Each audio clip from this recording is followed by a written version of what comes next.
So in a couple of days, we're going to be releasing the 2015 Home Ranch Cab for our Single Vineyard Series club members at the winery.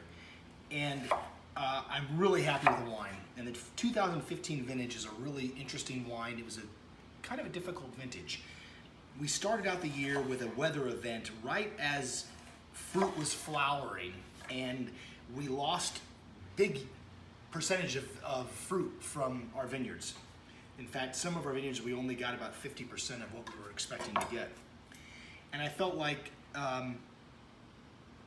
cooking dinner and getting a chance to relax and enjoy things, let's pull out something older from Smith Ranch to see how the wines are aging, to see whether the characteristic Smith Ranch quality, and I mean that in the sense of its descriptiveness, not necessarily its objective quality, although I think the wine is fantastic, see whether that would come through.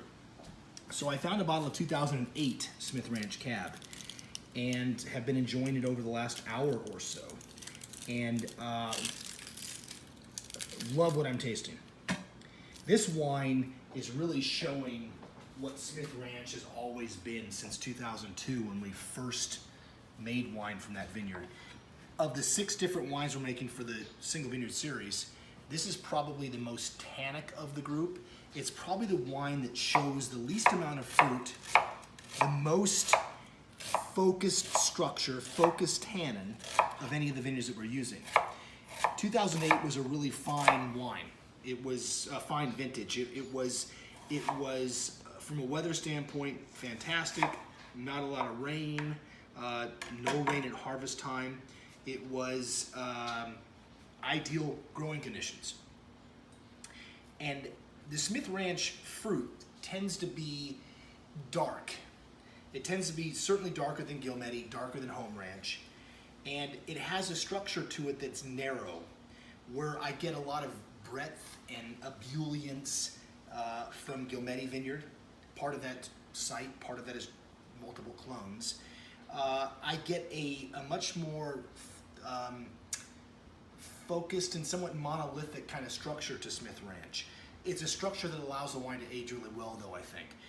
If you don't know where Smith Ranch is in the west side of the Livermore Valley appellation. If you're on your way to see a concert at the Wendy restaurant, and you're going down Arroyo Road and you see this arch, this Olivina on it, that vineyard that's right through there, absolutely stunningly beautiful site, that's the Smith Ranch.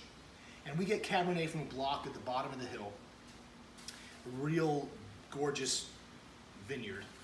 And the 2008 has shown that this vineyard is incredibly ageable, that there is a structure that is still quite young. If you were to wait another 5 years plus, this wine would be showing beautifully. 2015 that we're releasing in a couple of days probably doesn't have the ageability that the 08 has, but I think that it shares with its older cousin a dark frugal quality, a narrowness of structure, a focus of structure, call it that. Narrowness seems negative, I don't mean it that way. It's a, hey, I'm on camera here.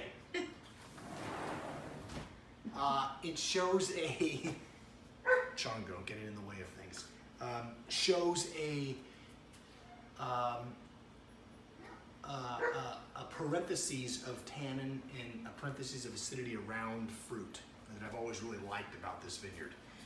I think that for those folks who like this site, who have had these older wines, hold on to them, because you're going to be rewarded with more and more complexity as these wines age. 2015 Smith, I can't wait to release it to our club members to get their impression of things. I think that wine will age beautifully for 7, 8, 9 years, and I think the 2008 Smith has got another 5 to 10 years ahead of it with little trouble.